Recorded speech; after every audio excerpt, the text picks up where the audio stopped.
Coloring your hair with peroxide-based dyes can leave your hair damaged over time.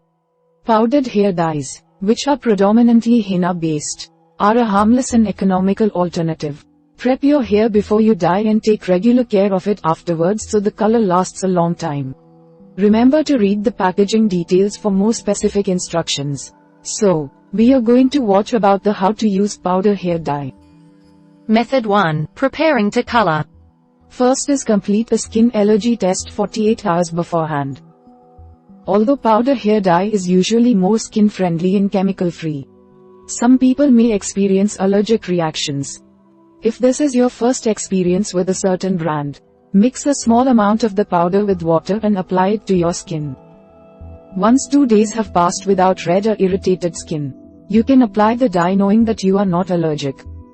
Common allergy signs may include intense stinging, skin rash, burning sensations, swelling, or blisters. If you notice any allergy symptoms, call a doctor immediately. Most powdered dyes claim to be free of chemicals, ammonia, metallic salts, and pesticide. There are some that even claim to be 100% vegan. Step 2. Put on a pair of rubber or latex gloves.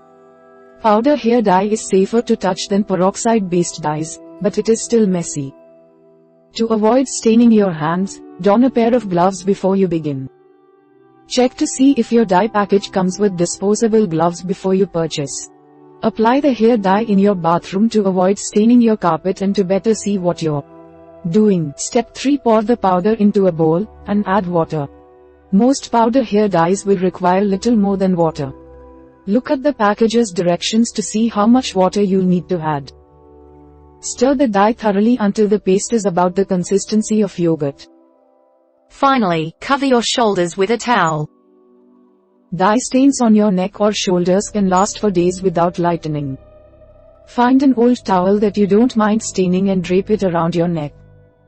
Wear old clothes that you don't mind staining, like t-shirts or sweatpants. Method 2. Applying the dye. First is apply the mixture to dry hair. Excessive wetness will increase the likelihood of your dye dripping, which can stain your hair or clothes. It may also drip into your eyes, which can be a major irritant. Until you have applied the dye to your hair, keep your hair dry. If you get the dye in your eye, rinse it out with room temperature water for 15 minutes. Seek emergency medical attention if your eye becomes severely irritated and the rinsing doesn't help. Step 2. Section your hair. To make sure you don't miss a lock, use a comb to separate your hair into 2 to 4 different sections. How many sections you make depends on your hair's thickness. Use cheap salon clips or rubber bands to keep the sections separate. Step 3. Apply the dye to your hair with an applicator brush or bottle. Use an applicator brush or an applicator bottle to apply dye to the sections from root to tip. Try to evenly coat your hair in the mixture to avoid dyeing one part of your hair more than another. Aim to finish applying the hair dye within 3 to 5 minutes so all of your hair will finish dyeing simultaneously. After you have finished applying dye to a section, clip it up and out of the way.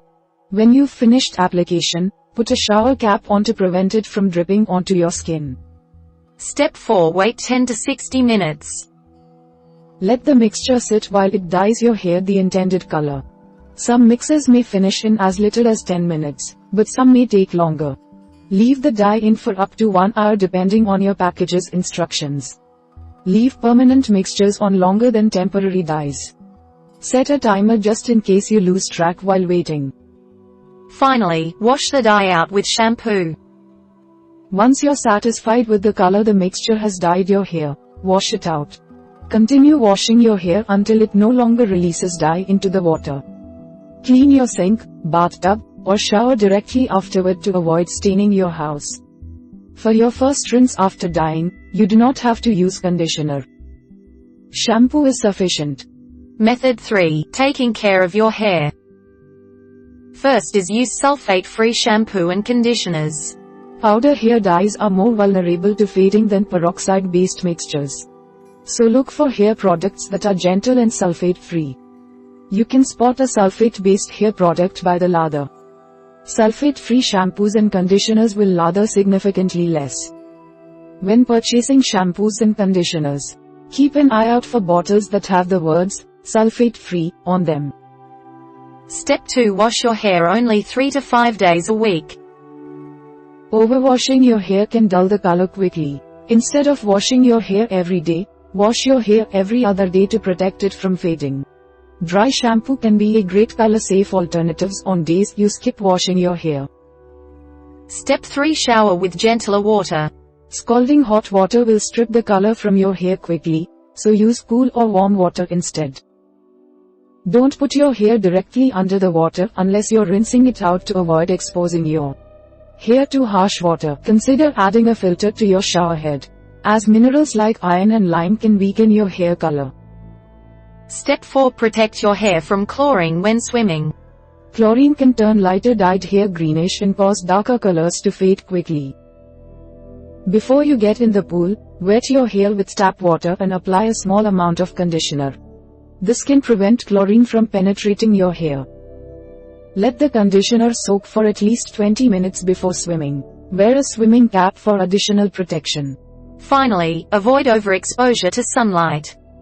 UV light can fade or change dyed hair color.